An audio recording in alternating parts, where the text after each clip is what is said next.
Coaching centre Kotananduru మీ పిల్లల బంగారు భవిష్యత్తుకు భరోసా ఇచ్చే ఏకైక సంస్థ మన ఏవిఎం కోచింగ్ సెంటర్ కోటనందూరు. అతి త్వరలో న్యూ బ్యాచ్లు TET plus DSC, EAMCET, POLYCET, APRJC, Sainik, Navodaya. AVM coaching centre Kotananduru. Telugu Desam party యువ నాయకుడు వెలగ వెంకటకృష్ణారావుకు ఘన సన్మానం. కాకినాడ జిల్లా తుని నియోజకవర్గం కోటనందూరు మండలం కోటనందూరు గ్రామానికి చెందిన వెలగ వెంకట గంగాధర రంగనాయకుల కుమారుడు తనదైన శైలిలో వ్యాపారం చేసుకుంటూ తన తండ్రి గంగాధర రంగనాయకులు పూర్వం నుండి టీడీపీ పార్టీకి వెన్నంటే ఉండి యనమల మన్ననలు పొందుతూ ఉండేవారు. ఇటీవల సంవత్సరం క్రితం తన కుమారుడును టీడీపీ రంగప్రవేశం చేయించి భారీ బహిరంగ సభలో తన కుమారుడికి రాజకీయంగా భవిష్యత్తు ఇవ్వాలని తన తండ్రి రంగనాయకులు యనమల సమక్షంలో టీడీపీ పార్టీ తీర్థం పుచ్చుకున్నారు. అప్పటి నుండి ఇప్పటి వరకు తను సేవా కార్యక్రమాలు గుర్తించి రాజకీయ పరంగా కోటనందూరు ప్రభుత్వాసుపత్రి అభివృద్ధి కమిటీ చైర్మన్ గాను, కులపరంగా ఆర్యవైశ్య సంఘ జిల్లా జాయింట్ సెక్రటరీగాను పదవులు ఆయనను వరించాయి. మంగళవారం రాత్రి మర్చెంట్ అసోసియేషన్ బిల్డింగ్ నందు తుని మర్చెంట్ అసోసియేషన్ సభ్యులు, the Tuni cashew manufacture association సంఘ సభ్యులు సంయుక్తంగా ఆయనకు ఘన సన్మానం చేశారు. పలువురు వక్తలు మాట్లాడుతూ పార్టీ పరంగా వర్తక సంఘానికి, కుల సంఘానికి సేవలు అందించాలని కోరారు. ఈ కార్యక్రమంలో కలిదిండి సత్యనారాయణ రాజు, కుసుమంచి సుబ్బరాజు, కుసుమంచి సత్యనారాయణ, దొంతంశెట్టి మల్లికార్జునరావు, వెలగల అమర్నాథ్ రెడ్డి, పలువురు వ్యాపారవేత్తలు పాల్గొన్నారు.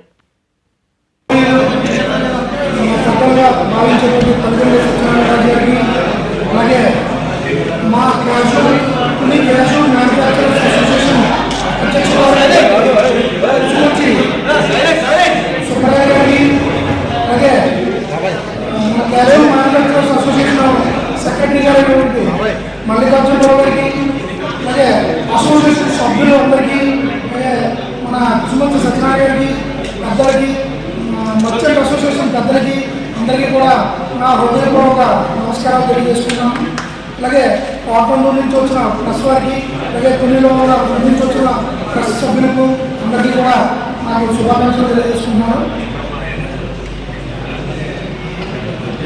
ఈరోజు ఈ కార్యక్రమం మన క్యాషు మ్యానుఫ్యాక్చరర్స్ అసోసియేషన్ మరియు తుని మర్చెంట్ అసోసియేషన్ వాళ్ళు సంయుక్తంగా నిర్వహించి ఈరోజు మన ఎమ్మెల్యే గారు, అలాగే మాజీ ఆర్థిక మంత్రులు అయినటువంటి యనమల రామకృష్ణుడు గారు, అలాగే యనమల దివ్య గారు ఆశీస్సులతో నేను ఈ స్థానానికి గత సంవత్సరం క్రితం తెలుగుదేశం పార్టీలో సభ్యత్వం తీసుకొని తెలుగుదేశం పార్టీలో జాయిన్ అయ్యి ఎంతో విశేషమైన కృషి చేశారని చెప్పి భావించి, ఇంకా పార్టీకి మీ సేవలు అవసరం అని చెప్పి భావించి ఈరోజు ఒక మంచి బాధ్యత.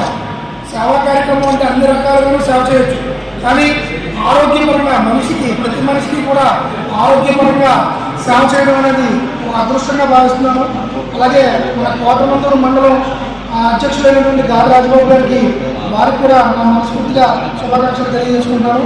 ఈ పదవి ఇచ్చినందుకు, నాకు బాధ్యత పెంచినందుకు, పార్టీ పట్ల ఎంతో విధేయత కనబరుస్తానని చెప్పి మనస్ఫూర్తిగా శుభాకాంక్షలు తెలియజేసుకుంటున్నాను. అలాగే మన ఆర్థిక మంత్రిగా పనిచేసినటువంటి యనమల రామకృష్ణుడు గారు సుమారు 42 సంవత్సరాలు పూర్తయింది మన తెలుగుదేశం పార్టీలోకి వచ్చి. ఆయన పార్టీలోకి వచ్చిన నాటి నుంచి ఈ రోజు వరకు కూడా ఎప్పుడు కూడా విశ్రాంతి లేకుండా ఎంతో విశేషమైన పార్టీకి కృషి చేయడం జరిగింది. అలాగే ఆయనకి పార్టీ కూడా ఎన్నో పదవులు ఇచ్చి ఆయన బాధ్యతలు, ఆయన సేవలు కూడా వినియోగించుకోవడం జరిగింది. ఆయన జీవిత చరిత్ర అంతా కూడా పుస్తక రూపంలో ఆవిష్కరించుకోవడం జరుగుతుంది. రేపు 10వ తారీఖు నాడు తునిలో సాయి వేదిక ఫంక్షన్ హాల్లో ఆయన కార్యక్రమం ఏర్పాటు చేయడం జరిగింది. ఈ కార్యక్రమానికి మన సభ్యులందరినీ కూడా ఆహ్వానించడం జరిగింది. కాబట్టి ప్రతి ఒక్క సభ్యులు కూడా వచ్చి ఆ కార్యక్రమాన్ని కూడా విజయవంతం చేస్తారని మనస్ఫూర్తిగా కోరుకుంటున్నాను. అలాగే 42 సంవత్సరాలు పూర్తయిన సందర్భంగా 42 మంది అతిరేక మహారథులందరూ కూడా మన తుని గ్రామానికి, తుని పట్టణానికి ఇచ్చేస్తున్నారు. కాబట్టి అందరూ కూడా కార్యక్రమానికి వచ్చి ప్రయత్నం చేయవలసిందిగా కోరుతున్నాను. నా మీద ఎంతో బాధ్యత పెట్టారు. ఈ బాధ్యతను ఎంతో మనస్ఫూర్తిగా నిర్వర్తించి నా సేవలన్నీ కూడా వినియోగిస్తానని చెప్పి, సేవలు చేసుకుంటానని చెప్పి మనస్ఫూర్తిగా సభాముఖంగా పేరు పేరున అందరికీ కూడా తెలియజేసుకుంటున్నాను. అలాగే మన అసోసియేషన్ సభ్యులందరికీ కూడా ఏ సమస్య ఉన్నా అసోసియేషన్ తరఫున నేను ముందుండి నడిపించి, అలాగే మన సుబ్రాయ్ గారు, అలాగే మన మల్లిబాబు గారు సారథ్యంలో నేను ముందుండి నడిపిస్తానని చెప్పి మీ అందరికీ కూడా మనస్ఫూర్తిగా నేను తెలియజేస్తున్నాను.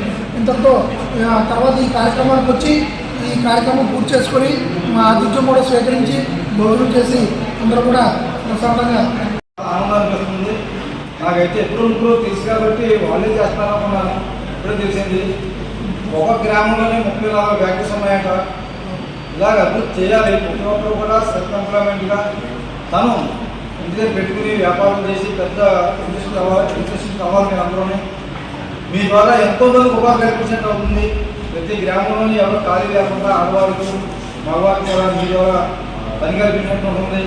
తద్వారా కూడా మనం కూడా లాభాలు పొంది ఇంకా పెద్ద పెద్ద ఇండస్ట్రీస్ పెట్టి మనం బాగా డెవలప్ అవ్వాలని సభలో కోరుకుంటాను. ఇంతమంది ఇండస్ట్రీస్ ఉన్నారంటే నిజంగా ఆశ్చర్యంగా ఉన్నాను. నాకు ఇందులో ఎవరు ఎటువంటి తెలిసి అయితే అంత మించి నాకు పెద్ద ఎవరు కాదు. ఇంకా ఈరోజు తర్వాత మీరు ఎన్నుకోవడం వల్ల మీరు నియమించడం అన్నది చాలా మంచి విషయం. ఎందుకంటే ఇవాళ మనం ఏదైనా సేవ చేయాలంటే మరి అన్నిటికన్నా వైద్యానికి మించిన సేవ ఏమీ లేదు.